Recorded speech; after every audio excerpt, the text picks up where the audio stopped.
everyone at home. My name is Adebite Oluwayomi. I'll be taking you literature in English. And the title of the poem is Shall I Compare Thee to a Summer's Day? Sonnet 18 by William Shakespeare. To start with, who is William Shakespeare? William Shakespeare is an English poet, a playwright, and an actor. He was born in the year 1564 and he died in the year 1616 on the 23rd of April. That is about who William Shakespeare is. Now, going over to the general overview of the poem. The poem is a Shakespearean sonnet with the regular rhyme scheme of A B A B, C D C D, E F E F, and G G. A sonnet is a poem of 14 lines with a definite rhyme scheme. Shall I Compare Thee to a Summer's Day is made up of 3 quatrains, that is 4 lines each in a stanza, and a rhyming couplet of 2 lines. Although the poem is made up of 3 quatrains and ends with a rhyming couplet, it is divided into 2 parts.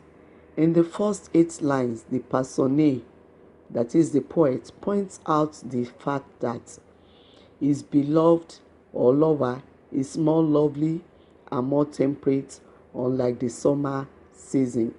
That is, the summer is very inconsistent. At times, it may be very hot. At times, the weather can be very cloudy. And at times, it can be windy. I would like to quote from the poem to support this. The poet says, "Sometimes too hot the eye of heaven shines, and often in his gold complexion dimmed." End of quote. This indicates the inconsistency of summer. Now, the poet then goes on to praise his beloved beauty that cannot fade, either with death or either with time or even in death. Now, that is, he's saying that even death will not be able to make the beauty fade. That is, from timeless eternity to time, his beloved beauty shall continue to be. Now, I would like to comment on the tone. Judging from the tone of the poet, we could all say that the poet is very elated, is very happy, is very enthusiastic. He eulogizes his beloved beauty, which is quite incomparable to the summer's day. The speaker in the poem emphasizes his adoration of his lover's lasting beauty found in nature. That is, the beauty of his lover is so is very constant, is very permanent, that it cannot fail. Judging from the tone of the poem, the tone and the mood of the poet, one could see that he is really proud of his lover's beauty, and that is why he's boasting about it and is comparing it to nature, that even nature is not as beautiful compared to that of his lover's beauty. That the beauty is nature, even though it's natural, is incomparable to the beauty of his beloved or lover. I hope you've been able to gain some of few things from this our brief discussion. We'd like to go for a short break. Please don't go away. See you in the next segment. Thank you.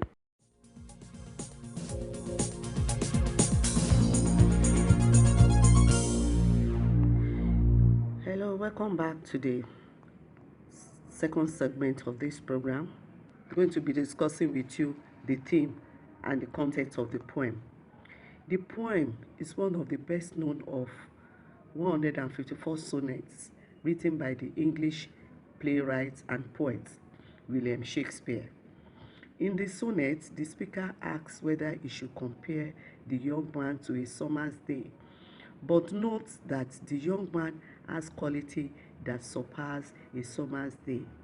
He contrasts the harshness of weather that sometimes goes along with summer with the calmness of his beloved personality. He tells his beloved, and I quote, "Thou art more lovely and more temperate," end of quote, than the summer season. Again, he goes on to, that is, the poet goes on to compare the brevity or shortness of the pleasures of summer with the eternal pleasure, with the eternal pleasures he derives from his beloved. In lines 1 to 8, he highlights the defects and excesses of the season of summer.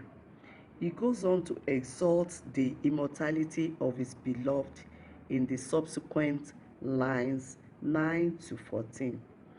In addition, the poet admires his beloved using glorifying adjectives such as more lovely, more temperate, possession, fair, eternal summer to describe the beauty of his beloved or lover.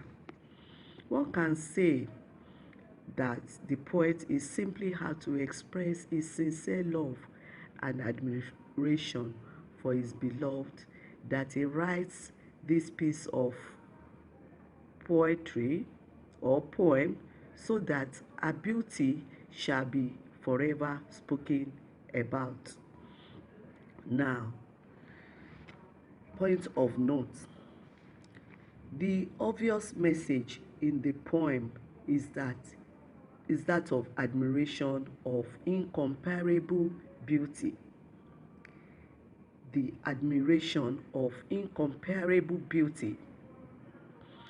There is a powerful expression of deep love for his beloved. What am I saying in essence? From this poem, one can see the sincerity, the genuinity, the genuine love that the poet has for his lover. That is why he is eulogizing, singing praises of his love.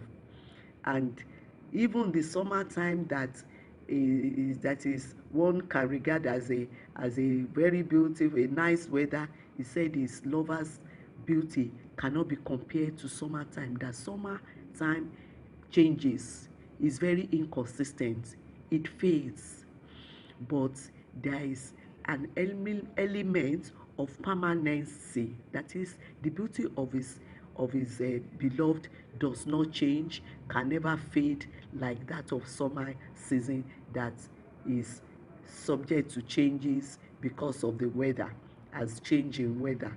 That the change in weather, when we have the hot time, the windy time, the cloudy time, cannot be compared to the beauty of his wife. That there is, the beloved's beauty is very constant. It doesn't change, it's permanent, and it will be there till eternity. So I hope you have been able to get the simple fact, the message that the poet is trying to pass across to us. And we go for a short break now and come back for the next segment, which will be looking at the poetic analysis. Don't go away, and I hope you have jotted enough points. Thank you.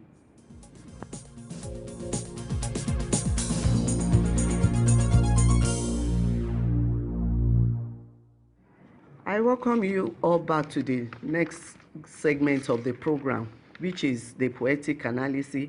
Briefly, I will mention the diction. Diction is a choice of words, that is, the language used are not too difficult to understand. The use of Elizabethan English like fair, which means beauty. This same word fair, according to modern day English, has to do with color or complexion of a woman rather than beauty as expressed in the poem. Other words are Orst, Orst, that is own.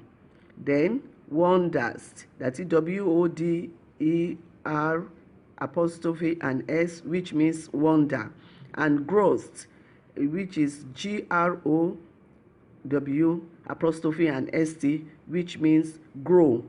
Though this type of Elizabethan may be difficult in terms of meaning and understanding of the modern reader. Again, a word like summer might not be easily understood by the West African reader because it is not a term used to describe any season here. In addition, the use of personal pronoun I, the personal pronoun I, shows the description of his beloved comes from his personal knowledge and interaction with his beloved. Then the poetic devices. Now, rhetorical question. This opens up the first line in the first stanza of the poem. Shall I compare thee to summer's day? This serves as an introduction and sets the tone of argument about the beauty of his beloved. Then another one, personification. This is when a non-human being or object or an abstract quality is given to a human attribute. Is given a human attribute. And evidence of this is in line 5 and 11. The line 5, I quote, sometimes towards the eye of heaven shines. End of quote. Here, sun is personified. Sun is referred to as the eye of heaven, as if heaven is a human being. The extreme shining of the sun shows that summertime is not all that pleasant and comfortable. The next example of personification in line 11 is, I quote, nor shall death brag thou wanderest in his shade. End of quote. Here, death is personified by being likened to a person who brags and who owns property, probably shaded with trees, in which the beloved will not wander. This is to prove or to show that death cannot cover his beloved's beauty. Then another figurative device is the use of contrast in line 9. But the eternal summer shall not fade. In the previous lines 1 to 8, the poet analyzes the various imperfections of the summer season. The contrast in line 9 is to show the superiority of the summer of his beloved beauty over the summer season. Then there is use of alliteration in line 7. And every fear from fear sometimes decline. Here there is repetition of initial consonant sound, which shows the fact that the beauty of nature is not permanent because it fades. That is, at a time it is beautiful and at another time it deteriorates. Another example of alliteration is in line 11, shall and shade, which begins with the consonant sound. So there is also the use of pun. This is a play on words and is obvious in the word shade, a word that is with a double meaning. Shakespeare pictures death abode as a shady place, but shade is also a word for a dead person. So one is Shakespeare is famous in punning, so there is no surprise in this. And through the pun, the narrator asserts the beloved will not die. Thank you. I hope you've been able to pick one or few things from these segments. Thank you.